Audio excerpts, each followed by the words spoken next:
Welcome back to Creative Electron. Right now we're looking at our TruView Cube. In this application we're looking at a PCB.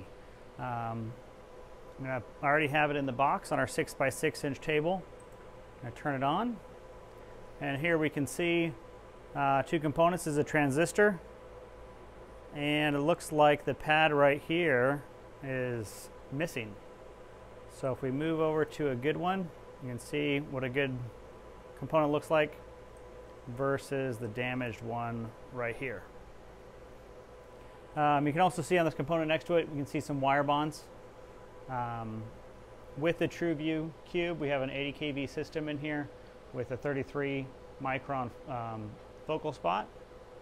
So we can see some wire bonds, but we're not going to be able to get into the real close detail as much as we can on our prime and our fusion.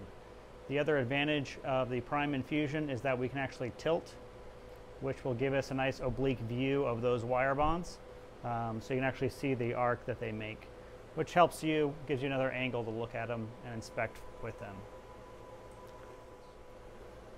So the TruView Cube does have some limitations with the 6x6 inch table.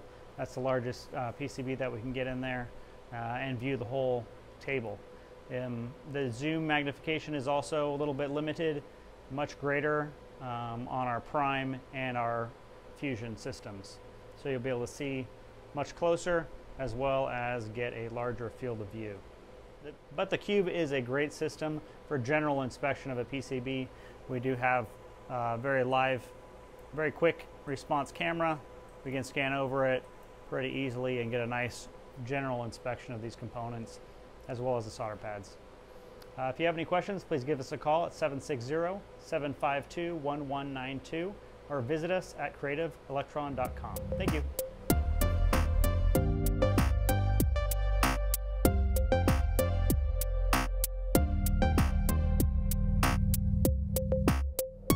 Creative Electron.